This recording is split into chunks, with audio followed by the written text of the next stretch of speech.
Welcome, seventh grade, to the White House. Today's lesson will be special. Will be taking place right at our nation's capital, directly in front of the White House. What a special spot we have for us to enjoy our great activities for today.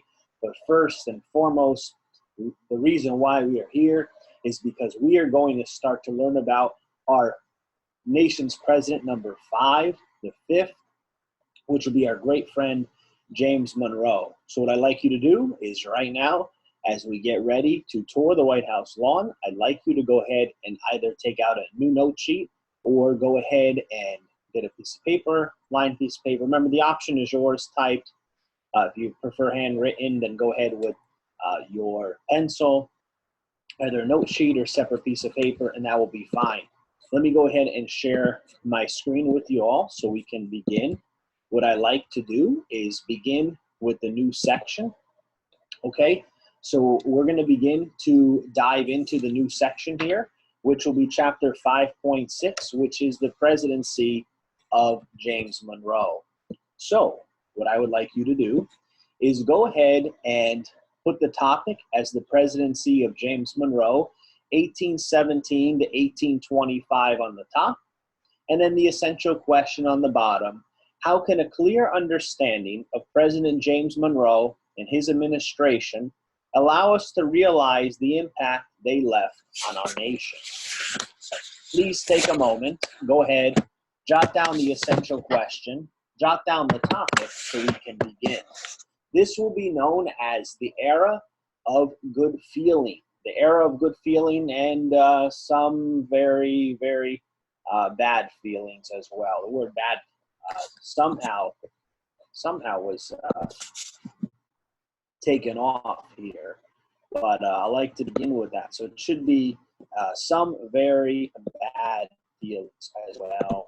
So that should be all adjusted so we can begin. So we would hope it would be all good feelings, but of course you have some negative ones as well.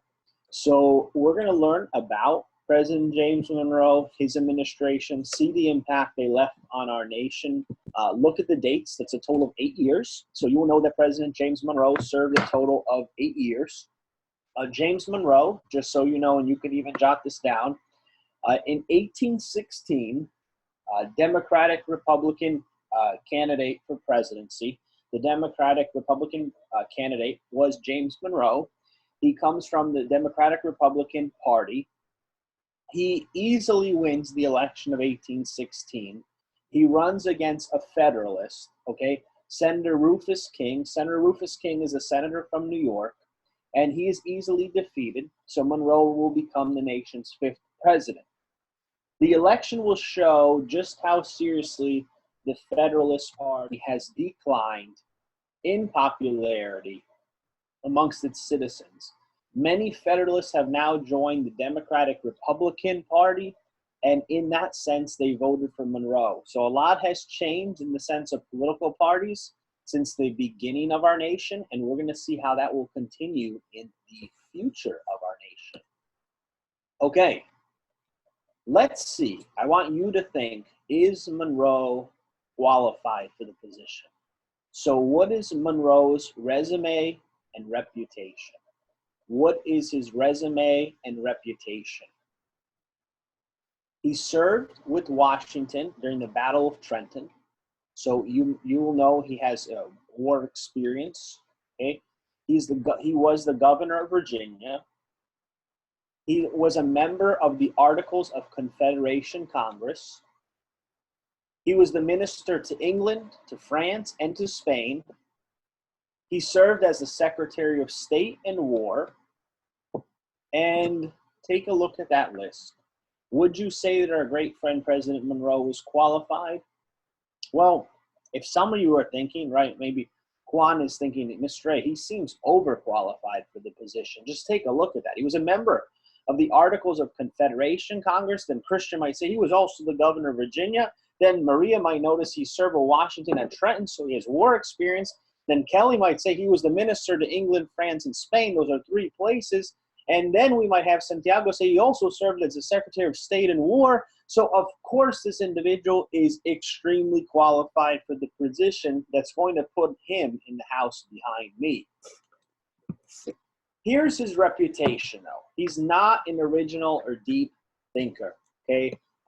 His ideas, you're going to see, are not an original basis of his own. He is the last Revolutionary War officer to become president, okay? You may want to jot that down. He's the last Revolutionary War officer to become president, and he was almost 60 years old when he took office.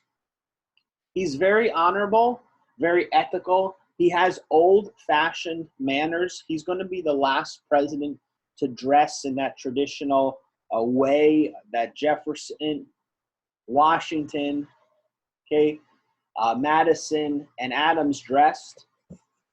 So he's very, very, his basis, the way he presents himself is definitely an old way, old Virginian man.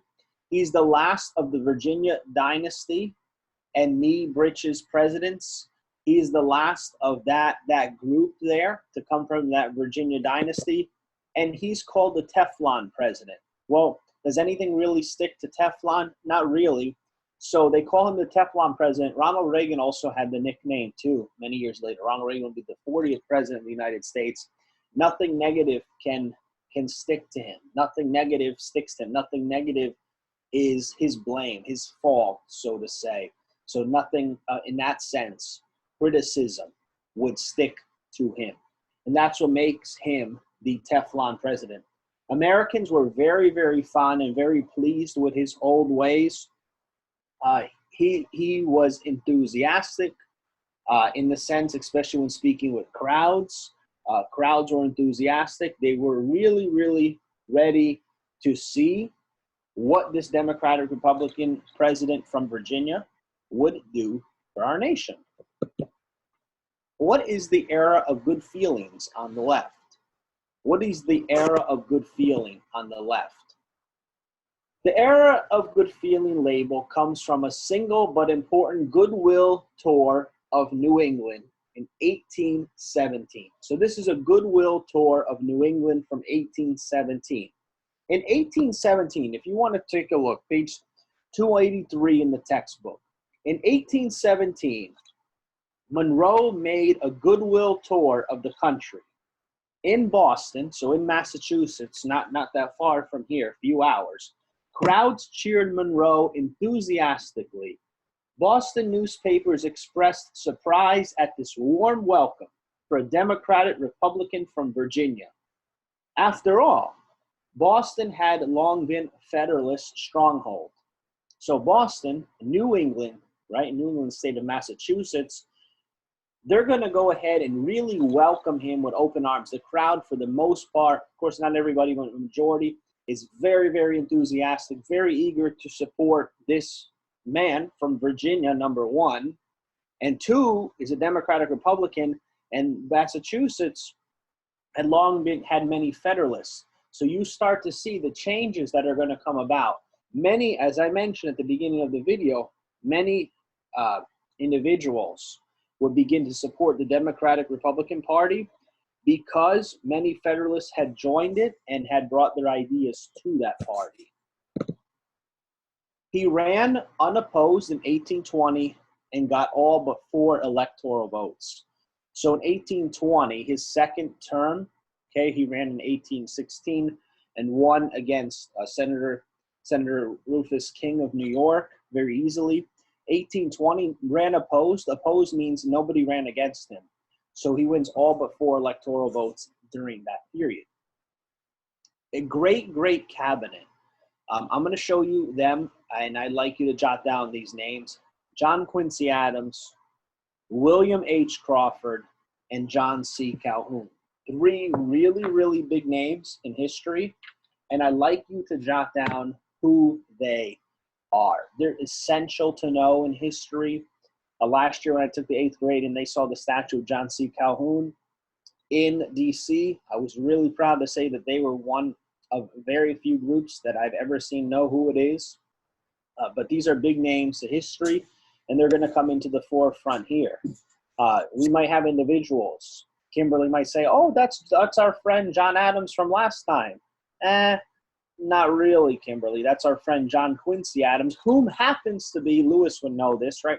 John Quincy Adams is the son of John Adams. So let me show you this list, okay? So let's take a moment. You don't need to jot all this down, okay? You don't need to jot all this down. What I would like you to do is take a look here. I'd like you to know the first one here. The First Lady, Elizabeth Monroe, would serve as the First Lady. His Vice President is Daniel D. Tompkins, okay? Daniel D. Tompkins, not our friend Daniel, right? The different Daniel. And he would serve from 1817 to 1825. You do need to know, okay, that his Secretary of State, Richard Rush, served just very briefly, but the main Secretary of State would be John Quincy Adams, okay? John Quincy Adams, you would want to have him as the Secretary of State, 1817 to 1825, okay? You do want to have Secretary of the Treasury, Crawford, William H. Crawford, for the entire time there, 1817 to 1825. There you go. William Crawford, Secretary of Treasury. And then Secretary of the War, George Graham would serve, but again, very briefly. But Secretary of War, John C. Calhoun is your main one right here, 1817 to 1825. So I'd like you to have those down, okay? Your Secretary of State, okay? Have Secretary of State, have Secretary of Treasury, and Secretary of War. They are going to play an important role in history, and their names are going to come up so many times that you want to know exactly who they happen to be. I mean, you have John C. Calhoun here. John C. Calhoun is from South Carolina, okay? He's a great speaker, public orator, a lawyer, a senator. Calhoun is the one I'm directly under right now, okay? He supported the War of 1812. He opposed the idea of a strong federal government. He was a very strong supporter of slavery. And he did show concern from time to time of the country's economy. And there's this, you're going to have to know this term, Compromise of 1850. He opposes the Compromise of 1850.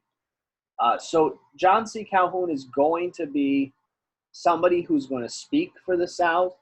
He grew up in South Carolina. He has an incredible amount of energy, and they would call him the young Hercules. He has a unique appearance, memorable appearance, and he would play a really important role during this administration. Some people know him, majority of people know him more than they do the vice president during this time period. And you are going to see why. Okay, what is new nationalism on the left-hand side? What is new nationalism? Okay, think of pride in one's nation. James Monroe is going to accept Madison's address proposals of a protective tariff and a new national bank, a protective tariff, a tax, and a new national bank, which would be known as the Second National Bank. You do know that the first national bank, or just the national bank, was of course established with Alexander Hamilton. The national bank, you might ask, okay? You might ask, Santiago may say, why are there two? Okay, the national bank was to finance the building of a road system or series of road systems and canal systems for the U.S. economy. So you're going to see, I mean, nothing like you're going to see in the 1920s and 30s and so forth in the sense of highway system. I don't want you to think of that. But the nation is going to start to build right here in the early 1800s, a series of road systems and canal systems that are for the better of the U.S. economy. Okay, they're going to connect, especially not just for, a lot of it's going to have to do with trade. Okay, but not just trade, but also to better connect various states. And you're going to start to see a deeper connection in that sense throughout the nation. And Monroe is going to oppose, that means not support, federal aid to internal improvements on constitutional grounds. So he's not going to give basically money, federal aid, federal support to internal improvements on constitutional grounds. So there's going to be no money on improvements inside here, on the grounds of the Constitution. And Monroe, who inside the country is what I mean. Monroe, who is going to, of course, bring with him a lot of experience, feels that this would be a good focus for the nation. Because you have to remember, the War of 1812 just ended, okay? So Calhoun, you're going to have other individuals such as Daniel Webster. You can take a look at page 284. Daniel Webster, Henry Clay, they're going to have to deal with serious economic issues throughout the country, okay? The nation was growing physically. We know how it grew under the Jefferson administration, for example. You're going to have the Louisiana Purchase. It's going to grow physically. You're going to have people really grow in spirit. But the economy faced several problems. That's because of a lack of a national bank, okay? The charter that had set up the first bank of the United States ran out in 1811, okay? That's the bank that you remember with Alexander Hamilton. So without the bank to basically lend money and regulate the nation's money system, the economy greatly suffered, okay? And that's the last thing they wanted to do. And so state banks, instead of a federal bank, you had individual state banks, which, as you know, were not approved, would have not been approved by many of the founding fathers. They're going to start to loan and issue money. Sometimes they would put too much money in circulation. Some people may ask, why don't we just print more money when we're in debt? Well, if you print more money, it has less value. The value of money is what it says on it, $1. Can $1 in 2020 buy you as much as $1 could buy you in 1920? No. Could the value of $1 in 1920 buy you as much as it would in 1820? No. But if you print more, it's worth less. Think of who are some friends, right? Our friend Sebastian. Let's say if Sebastian likes to collect Pokemon cards. If there are 3 of a single card produced, and there's only 3 in the whole world, well, that card that our friend Sebastian has, he has 1 of 3, it's going to be worth some money. But if it's 1 of 3 million, it's not going to be worth as much because there's more in circulation. So that's the last thing they wanted to do. There's too much money available, so prices began to rise because the value of money, when you print more, the value of money declines. Democratic Republicans that served under Jefferson and Madison had opposed the national bank because they thought it would be unconstitutional. And they felt that the Constitution didn't give the federal bank, the federal government, the right to charter corporations, the right to have this power of a national bank, okay? But by 1816, when James Monroe takes over into office, many Democratic Republicans believed the bank was needed. And that's going to come a lot to do with how messy it looks with these state banks involved here. And another economic problem facing the nation was foreign competition, especially, again, we see competition with Britain, okay? And Americans are going to want to have their industry grow. The American industry grew very quickly. That's going to be until 1815, where they're going to have some issues too. But the national bank, they feel, is essential to the survival of this nation and its economy. What is the American system? Here's the competition with Britain I started to get into.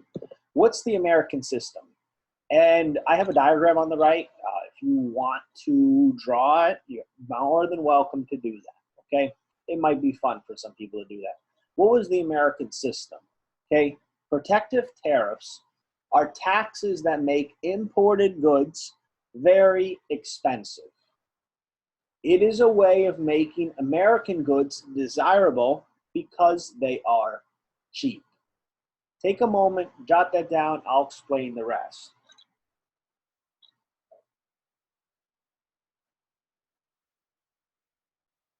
So, look at the picture, the diagram.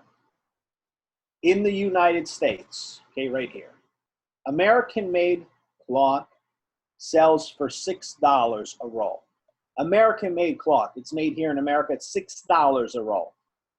In Britain, it sells for $5. It sells for $5.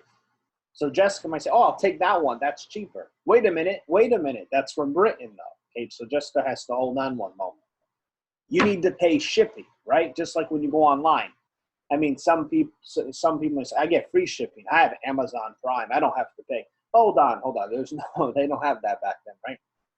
So somebody still has to pay for shipping for goods, right? Even though for you it might be free, it's somehow included in the price somewhere along the lines, okay? But let's go back to the 1800s, 200 years ago, roughly. In Britain, the British-made cloth would sell for $5 a roll, and it's shipped to the U.S. But there's a 25% tariff, okay? That means $1.25 per roll. There's a tax. You have to pay that tax. Think of it almost like a shipping tax in a way of $1.25. So $5 plus $1.25 comes out to $6.25 per roll. So it's cheaper now. Jessica will realize she'd rather take the $6 one because she's paying 25 cents less than the British one. But Megan might say, oh, it's just 1/4. Who cares? Okay, if it's one roll, it's just 1/4. But what if it's 100 rolls? What if it's 1,000 rolls? What if you're a factory that needs this to make goods? What if you make clothing from your home? What is going to happen? Because a lot of clothing is made at home back then too. You're going to want to remain competitive. The U.S. is going to want to promote goods made inside the U.S. and not rely on imported goods, especially those that had a high tax. 25% is quite a bit, such as the one in Britain. What is the first Seminole War? What is the first Seminole War on the left-hand side? The last thing you want here, guys, the last thing you want is another war. The War of 1812 certainly taught the United States quite a bit. It showed the United States its first real test of independence, okay? You have key individuals such as William Henry Harrison, Andrew Jackson come about. The last thing you want, especially if you're worried about the economy becoming stable again, the last thing you want is a war. So, jot this down on the left-hand side. What is the first Seminole War? And what I'd like you to realize is this. Indians and escaped slaves are raiding southern settlements. They're raiding, going through. So they're raiding these southern areas. You might remember that Andrew Jackson was seen as this great hero. And if you haven't looked at my feedback on your assessment from last week, please go take a look. For many of you who said Andrew Jackson came back as a great hero, you're correct after the War of 1812. But I asked many of you, how long do you think that's going to last? You didn't have to answer that. I just wanted to bring that up. How long do you think this is going to last? Well, General Andrew Jackson is sent to pursue the raiders and capture a total of 2 Spanish forts. So Andrew Jackson, who is known for his great strength at that time, especially because of his role in 1812, War of 1812, he's going to be sent, go figure out the issue, and he's going to capture 2 Spanish forts along the way. The Seminole War, 1817, to 1818, it can be broken into two Seminole Wars. Sometimes it's called the First Seminole War and the Second Seminole War. Many times it's looked at that way. You could look at it that way too. Some individuals would not even list this as a major war as others, but there's a video clip I'd like you to take a look at after that's going to discuss this a little bit further. So let me go ahead and break down what's happening right here. 1 second. Okay, so Seminole War, of course, it's a war with the Indians. So Spanish officials had protected enslaved Africans. You may want to go to 292 if you can. Okay, follow along. I'll share this with you. Since the 1700s, Spanish officials had protected enslaved African Americans who had fled from plantations in Georgia and South Carolina. So they fled, they ran away from, and the Spanish officials were protecting them. Seminoles, the Indians, the natives, allowed Africans to live near their village. So they allowed the Africans to live near their village. In return, these Africans gave the Seminoles a share of the crops that they raised. So the Seminole Indians said to the African Americans, you can stay on our land, okay? You can have land nearby, so you can stay here. The African Americans said, okay, we're going to give you some crops in return. So that's like their trade, the land for the crops. During this time, African Americans just started to adapt to the Seminole culture. It's like, let's say you grew up in a household that your family may be from, let's say, Brazil, but you lived here in the United States. Your family might have a lot of customs that date back to their time in Brazil. Even though you're living in the U.S., in a house in the U.S., you may all of a sudden start to adapt to those customs too, because that's the way you were raised. So that's what happens to the African Americans who go ahead and associate with the Seminoles. One settlement, okay? One settlement contained about 1,000 African American Seminoles. So General Andrew Jackson demanded that Spain go in and take down that fort. The Spanish governor did not agree. What did the United States do? They went in and destroyed the fort, led by General Andrew Jackson. In 1818, Jackson will again head to Florida with a force. He's always bringing together a very, very strong force of 3,000 soldiers. Okay, Spain protested but didn't do much else. Okay, because it was busy fighting rebels in Latin America and could not risk a war with the U.S. Pretty interesting what's happening here, but you start to see Andrew Jackson take this great power and authority and just go in and, okay, you don't agree, we'll take it into our own hands. So do take a look at the clip and reflect on it truthfully. What is the Panic of 1819? What is the Panic of 1819? Okay, so the Panic of 1819 is the following. Take a moment, jot down the question. Okay, cotton prices are falling. That's essential, okay, to have high cotton prices for a greater profit. That was extremely important during that time period. There is land speculation, public domain purchased on credit. Okay, so there's speculation of land as well. At the same time, there's hard money policies of Langdon Cheves, and because he created an anti-bank feeling.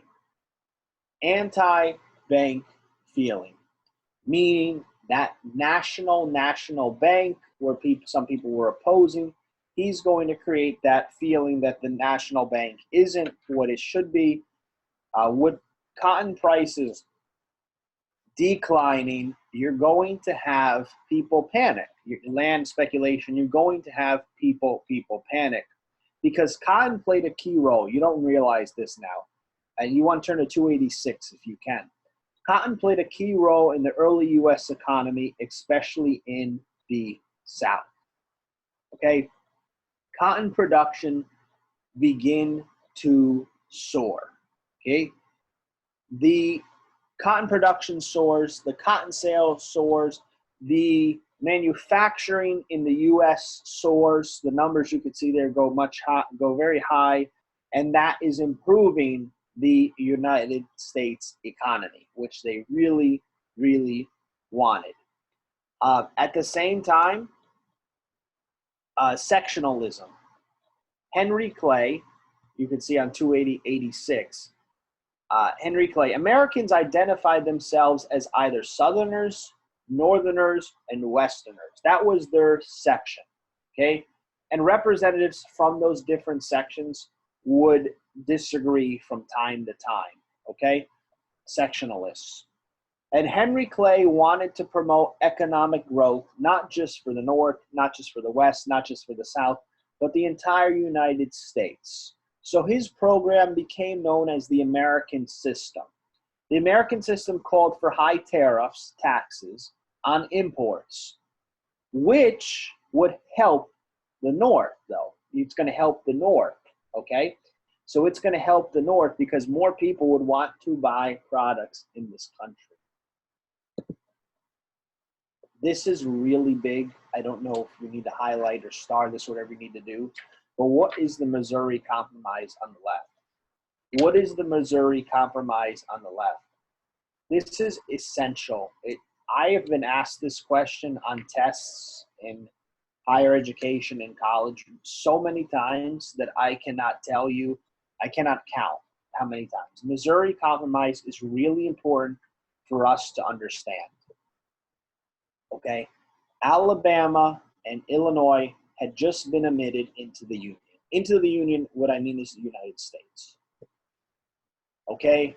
James Talmadge of New York proposed that Missouri should alter its constitution. Remember the state constitutions from earlier this year? Talmadge of New York proposes that Missouri should alter its constitution, so if they did, Missouri would be a free state. All of a sudden, you have objection to the 3/5 clause. Remember 3/5 clause, 3/5 of the slave. Henry Clay would be nicknamed Fire Bell in the night. He would broker two compromises. So he's going to look over these two compromises.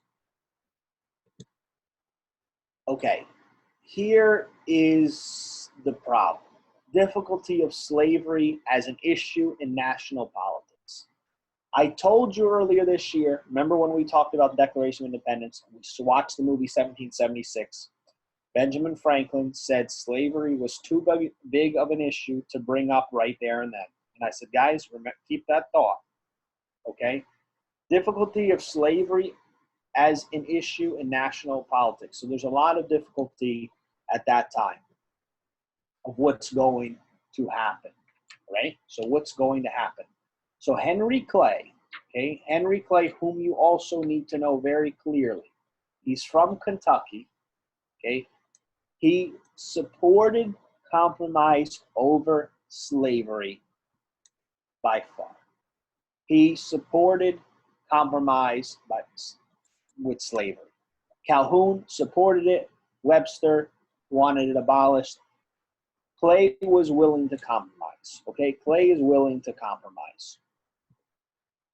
Here is the Missouri Compromise. Compromise is to kind of figure out a solution, to meet it in the middle, right? Because let's say when everything gets better, right? When everything gets better, let's say Skyla, Isis, and Megan are at the mall, okay? Isis and Skyla want to go to have pizza, and Megan wants to go have McDonald's. And Skyla and ISIS are like, I don't really want McDonald's, Megan. I don't think that's a great idea. Let's just go have pizza, and then they come up with a compromise. The compromise is they're gonna go get pizza from, from the pizza place there. They're gonna get pizza, but to drink, they're gonna get a milkshake from McDonald's. So you satisfied both sides, okay? You went to both places. You didn't get everything from one place, but you got a little bit from each. So that's issuing the compromise. When mom says or dad says, oh, come with me to this store. If you come with me to that store, I promise to take you to wherever it may be, okay? That's that compromise. If you come with me to Home Depot, I promise after we'll go get Burger King. So if you don't go to Home Depot with dad, then you don't get Burger King. So that's the compromise. You come with me, spend half an hour there, got to get some tools, and then we'll go for lunch. So that's your compromise. Are you thrilled about going to Home Depot? Probably not. But are you excited about lunch? Sure. You do need to make sure you know this. I promise you this is going to come back. And if any of you ever go into anything history-based in your lifetime, you need to know this, okay? Missouri was admitted, number one. Missouri is admitted as a slave state, okay? And Maine, which was once a part of Massachusetts, a free state. Here's the compromise. Missouri is going to be admitted into the Union, come into the United States as a slave state. Maine, which was formerly a part of Massachusetts, is now a free state, okay? Number two,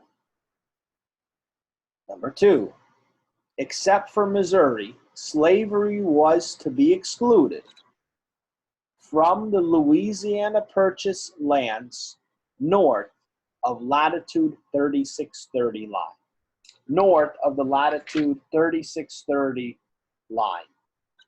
And anybody who wants to see that line, there's several maps in your text as well towards the back of the book. Unfortunately, they don't have one specifically in this chapter, but you'll be able to see the 3630 line if you just pull a map of the United States. Basically, except for Missouri, slavery was to be excluded from the Louisiana Purchase lands north, so upwards of the 3630 line. Basically, this is dividing the nation in half by saying slavery is allowed under the 3630 line. This is really, really important because it's saying slavery is allowed under the 3630 line, okay? Slavery is allowed under the 3630 line. Here you go. I want to pull up the map. Here you have it. Here's the 3630 line, okay? It's the Missouri Compromise line. It's saying everything below the 3630 line, slaves are allowed there. Everything above it, slaves are not allowed there. That's really important for you to understand. What are the reasons for the Missouri Compromise of 1820 on the left? What are the reasons for the Missouri Compromise of 1820 on the left? Well, number one, it's to allow Americans to move into the Midwest territories and to begin to apply to be admitted in the U.S., in the Union, okay? It would allow Americans to move into the Midwest territories and begin to apply to be admitted into the Union. And northern and southern states begin to argue in Congress about whether new states, okay, should be free or slave states. The issue of slavery is not going away anytime soon. It's going to actually come right to the forefront here. It's going to stay that way for a while. Northern and southern states argue with Congress. If a new state comes in, will it be free or will it be slave? That's the 3630 line. It's like a compromise. And, I gave you lighthearted compromise examples. Of course, this is a very, very difficult one for us right now to understand. But we do need to think of history here. And you could see the blue states are free and the red are slave. Okay? This unorganized territory in purple, it's closed to slavery, so no slavery in the Missouri Compromise. But this orange is open to it because it's under the 3630. But anything above it, right, the Louisiana Purchase right here, anything above the 3630 would be free. Guys, please complete the notes, post the notes. Don't forget, there's 2 questions. I'll grade them as a quiz. Watch the clips live from the White House. Until next time, keep reviewing. Take care.